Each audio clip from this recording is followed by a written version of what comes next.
Constantine episode 5, Danse Vaudou. I liked the episode. It was really cool to get Papa Midnight back. And the big thing about this episode that really interested me is the fact that, Papa Midnight came in. He was like a semi rival, really, for Constantine in the first episode. And this is only the second time he's really been introduced, and we already get to see them working together. So it's cool that they kind of establish him. He's not exactly the villain against Constantine, but he is a rival of Constantine because they just have different goals. They work in different ways. They use magic in different ways.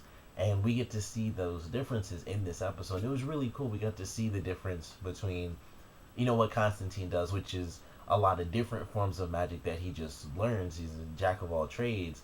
And then we see Papa Midnight, who specifies in voodoo, and he learns things differently, and he uses his magic differently, and he knows that you have to let certain beings into you so that they can channel their own magic through you, because you yourself are not powerful enough to do it. So it was really cool to have those different dynamics of the magic, and them just constantly going back and forth, like Papa Midnight telling Constantine he's just like a street wizard and stuff like that. So it was pretty cool. Like Constantine's jack of all trades style doesn't exactly fit voodoo, because he's an exorcist and he just does what it takes to get demons gone, and that's pretty much it. And then with voodoo, it's like you have to channel all these spirits, whether you think they're good or bad. You channel them to get the magic done. So it was really cool how they had to go through these processes and things like that. I love the actual point of this episode, the issue that they had to deal with, and it was kind of cool. It was like all the ghosts were actually like urban legends come to life. Like they made it into like it was just the actual story, but all those things are like urban legends, like picking up the hitchhiker, and then suddenly they're not in the car anymore. That's a big one. But the one where the girl asks, do you think I'm pretty, that's an actual urban legend in Japan, and it was really cool to see that, because it was like, oh, that's really cool. I thought the whole point was that there were going to be urban legends come to life in the city for whatever random reason, but they actually made it where the urban legends are just stories. So if you didn't know that, you wouldn't know that it was actually based off of an urban legend. So I thought that was actually really cool. Like the hitchhiking thing, I think people probably easily picked up on, because it's very, very common, especially as an American thing. But the one where the girl asked if you think she's pretty, that's a Japanese urban legend, and that was really cool. They had that in there, and it's the same thing. She asked like, "Do you think I'm pretty?" And you don't really know, because she has the thing on, and then she takes it off and she says, "Do you think I'm pretty?" Now it pretty much just like what happened in the episode. No matter what you say, unless you ask like the random questions, no matter what you answer, you'll be killed, because if you say no, then she'd be mad, but if you said yes, then she would say what she said, and it's, then let me make you pretty like I am. So basically you died no matter how it happens. But I thought that was really cool, and that's probably just me being extra nerdy because I knew about that before, so I really enjoyed it. But I like the urban legends. I like how they worked out, and how really the point of these things happening was Papa Midnight was just genuinely helping people. He isn't a bad guy, and that's just another one of the things that establishes the fact that he's not exactly the enemy of Constantine, but he is the rival. Like, he's not a bad guy. He was helping these people try to move on and have closure for family members that passed on a long time ago, because they carried this guilt, and he was just trying to help them move on in some way. But his magic kind of took on a life of its own because of all this darkness, and he had no idea. So I thought it was really cool. It was like he was just trying to help people out and trying to help them move on and be a little bit happier, do whatever he could to help out, but it kind of turned evil because of all the darkness. So it just made it really cool that we actually got to see him as a pretty good guy, honestly. Like in the first time he was introduced, he was just like the rival. He was like, I want this, Constantine wants it, I'll kill him to get it. And that was pretty much it. It's like, well, that guy's a bad guy. And then in this episode, we really see him just trying to help other people out and doing his own thing, and he's actually a pretty good guy. So I really enjoyed that. It was nice to have everyone in this episode. It always seems like whenever they have another person that is going to be in the series a lot, they always take out like one person. So we didn't get the angel in this episode, but we had Chaz in it, and we actually saw him get killed and come back to life. We got to see Zed in this episode, and we actually learned a little bit about her and how she ran away from home, and she actually changed her name and stuff. And we got to see her go through her connection and stuff, which is always really sweet. And she had the connection um, with the cop that actually knew her before, or well, he didn't exactly know her, but he'd seen her. He knew it was her. And I love the I think her first premonition in this episode is probably my favorite because I thought initially when she was looking at the little thing, I thought it was just Constantine messing with her, and he put the gun to her head, but when she ducked, she's like ducked into the full dream sequence.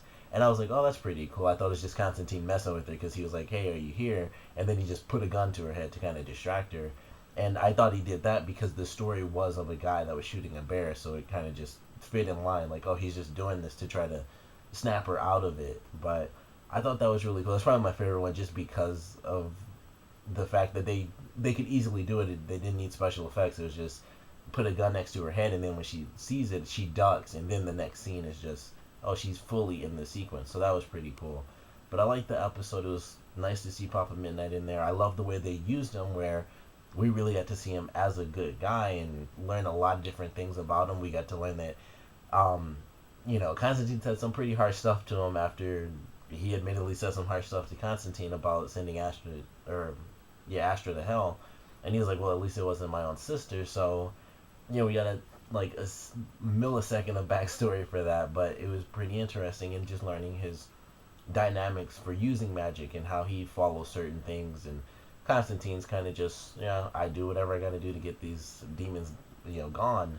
So it was cool to learn a little bit more about Papa Midnight. I'm gonna be pretty excited to see him come back in later episodes as a rival again. And they, as he put it, their alliance is over once the Scotch was gone. So I'm excited to see them come back. And the sort of premonition he gave about the darkness rising is that someone close to Constantine is going to betray him. So there's really only like three people. Like technically, you could count the angel as well, but you got Zed, you got Chaz, and then the angel, and that's really it. And I don't know if the angel would really want the darkness to rise, but then again, you never really know. It depends on all sorts of crazy things, and just depending on how it goes, angels can be just as bad as demons. So you never really know with that type of stuff. But it made it very interesting. It of course brings up questions like, who is it going to be? It could be someone that we don't know yet. The first thing I honestly thought of was the little girl. Like, she could be tortured in hell and stuff, and over time she actually grew up tortured, and she ended up becoming powerful because of that, and they're just going to use her.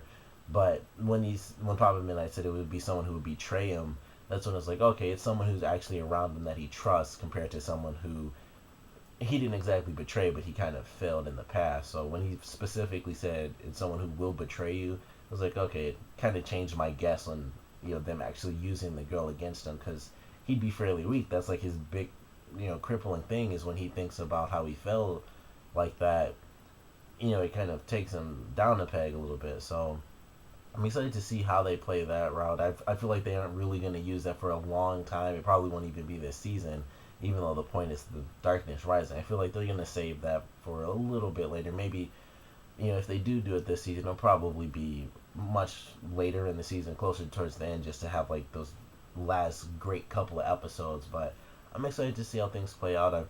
I'm really excited to learn some more history on the characters, especially Chaz, like him dying and then just coming back to life, and he just heals and all that stuff. So I want to learn some more about him.